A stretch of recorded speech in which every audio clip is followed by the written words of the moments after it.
Hey everybody, welcome back to the channel. Today we're going to be doing a full service on this Kubota ZD1211.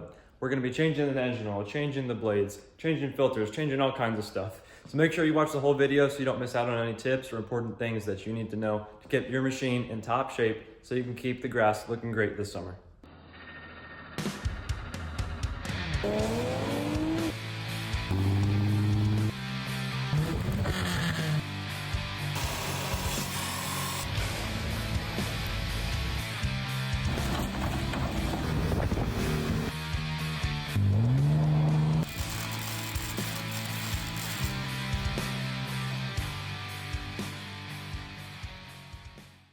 All right, here's the necessary supplies. I've got plenty of fluid to change the transmission fluid. You'll want a set of blades to change those out. There's 2 filters for the hydraulic fluid and the transmission. And then engine oil and engine oil filter, 3 fuel filters. For the air filter, you'll have a primary and a secondary filter element. And then of course a grease gun so that we can give these things a good lube job.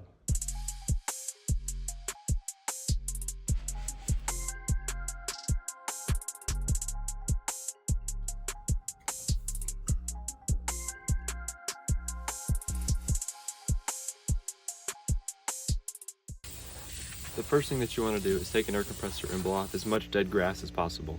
The most important spot to hit is the radiator. Make sure you get that cleaned out extremely well.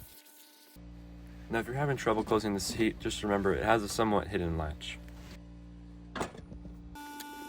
Another important area to hit up is the top of the mower deck. Make sure that you remove all the covers from the spindle pulleys and remove all the grass and leaves from under there. Always double check your tire's PSI rating, but I filled mine to 15 PSI. Okay, let's get started with the oil change. You'll find the drain plug on the front side of the engine. The drain plug will be at 14 millimeter. All right, go ahead and bring the oil pan into position and then remove the drain plug.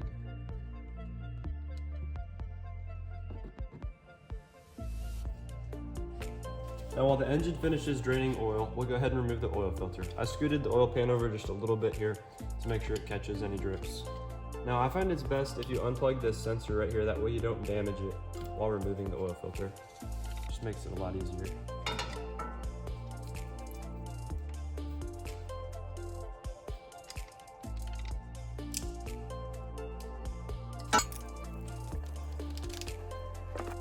Let's go ahead and get this oil filter ready to install. So let's remove the seal on it.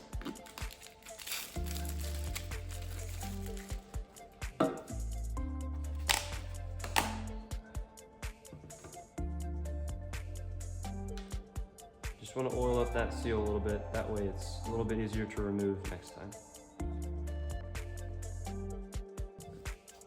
Now you just want to hand tighten the oil filter and then make sure to plug the sensor back in as well.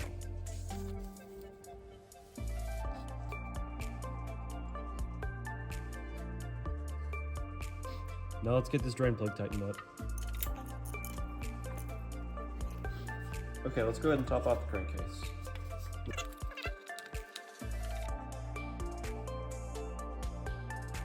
Now this ZD1211 calls for 3.9 quarts of SAE 15W40 oil.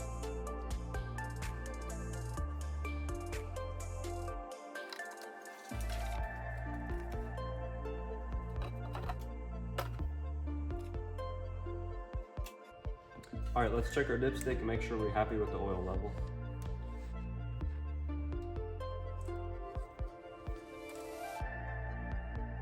That looks good.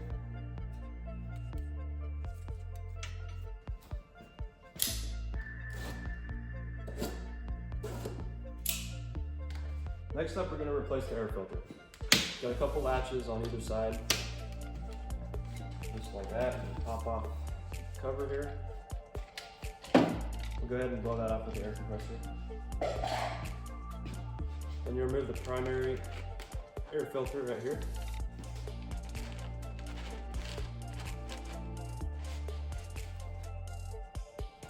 Now the secondary element right here is inside of the barrel. You just grab on this little handle here, and it'll pull right out. Take the new secondary filter element, insert it into the barrel. Make sure you get it sealed up all the way. And then you'll take your primary element. Stick it on there. Just make sure that you get it pushed up all the way so that you get a good seal. Now before you reinstall the cap, you want to make sure that the drain here is clear of any debris that might be keeping it open. And then reinstall the cover.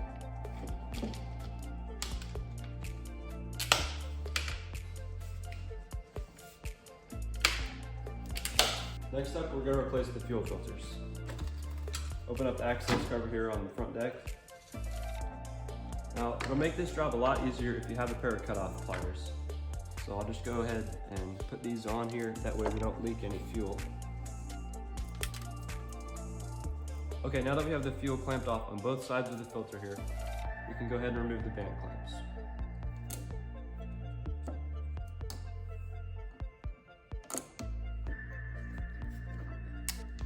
There's also a retaining strap holding these filters in, so you'll just need a 10mm to unbolt that.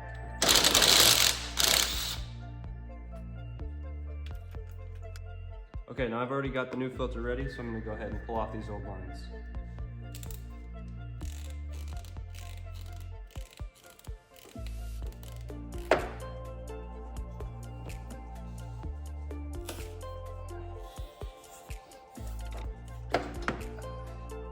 Okay, now it's important that you put these new filters in the correct way, or otherwise they will not function properly. Now this mower has 2 fuel tanks on both sides. Each one has its own fuel filter here and here. Now the fuel is flowing from either side into the middle, which means that you need to point your arrow to the middle.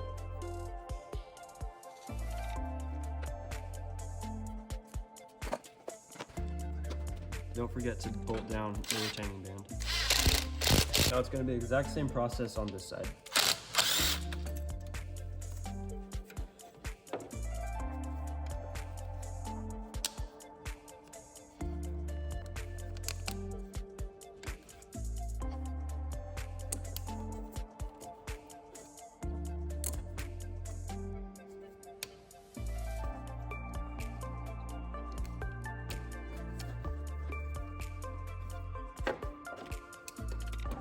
Now again, our fuel is going to be flowing from the tank on this side towards the engine in the middle here, which means that the arrow, which will be on the filter here, needs to be pointed towards the middle.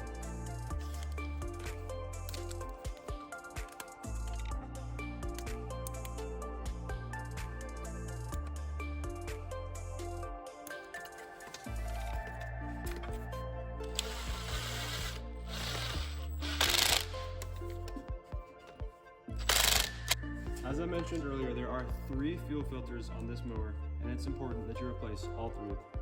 So again, we'll go ahead and use the cutoff pliers to shut off the fuel flow from the top and bottom. Unbolt the retaining band.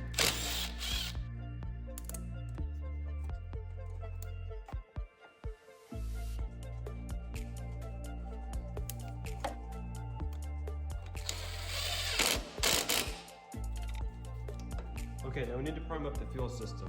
Since we just installed these new fuel filters, they're going to be full of air, as well as the rest of the system. So we're going to turn the key on, fuel pump will kick on, and you can see the filters start to fill up with fuel. Next step is going to be replacing the mower blades. So to do that, you'll have to lift up the mower so that you can access the deck. Now if you don't know this, these Kubota zero turns have an incredible built-in jacking system. To use it, you just need to open up this cover and remove these pins. Then you'll line up your front wheels so that you can drop the pins in. Raise up this handle here and start cranking it.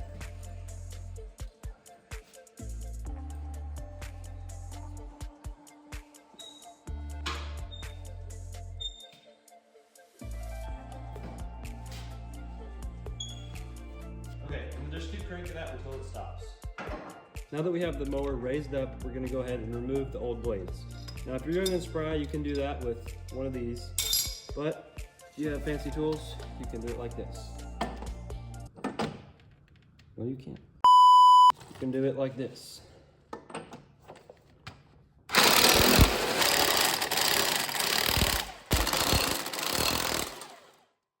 Okay, we've got the old blades off. I have a new blade here in hand.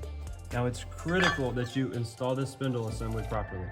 So first there's going to be this big dust cover, and it also has a large nut inside that slides over the spindle shaft here. That's going to go on first, and then you'll need to take the mower blade next. Put that on. Okay, now this next step has a spindle nut with 2 large washers on it. Now this spindle nut locks onto the spindle, and then it also fits inside the recess on the blade to lock it in. And then of course you have the bolt.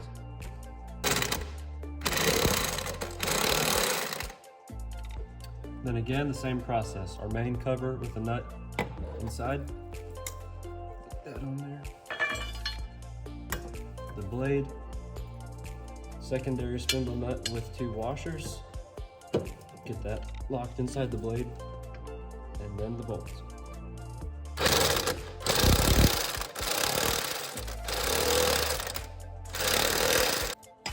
And then one more time.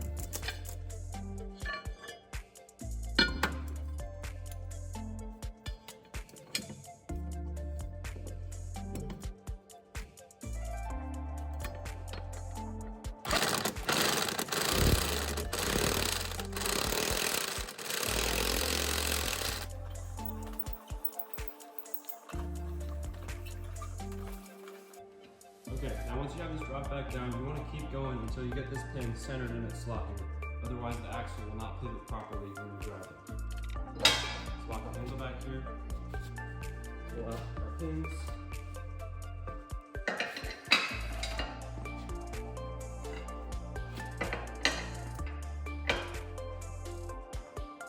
And then grab those 6 pins to lock these pins in so you don't lose them. Alright, now this machine is not due for a change, but we are going to check the gearbox lube to make sure that we don't need to top it off. Okay, we're just a hair low in this gearbox, so I'm going to give it just a little bit of gear lube, just to keep it happy. Now the last thing that we're going to do is give this machine a full grease. Now this is super important. If you skimp on the grease, could cost you thousands in the long run, replacing bearings. Okay, now the 3 most important pieces to grease are our spindles. So there's one for each blade, of course, on either side. And then the third one will be in the middle. It's a little bit hidden, but right here underneath the gearbox, the fitting pops out right here.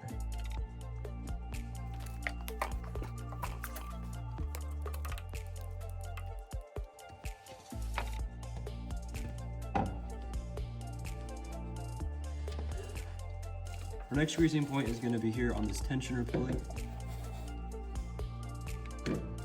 It doesn't need a lot, but we'll just give it a little bit of love. And then we're also going to need to grease all the universal joints on these drive shafts.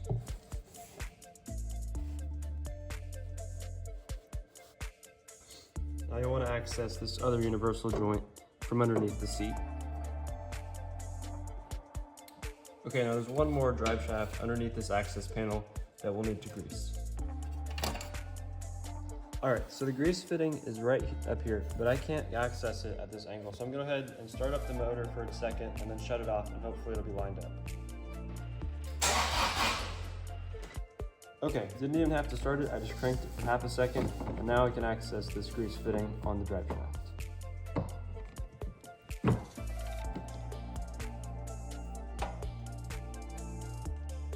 Now, as part of the deck lifting system, there will be 4 points to grease on each corner, 2 in the front and 2 in the back. Now each wheel has 2 points to grease, one for the main spindle up top, and then one on the axle as well. And then we have one more point on this front axle from underneath.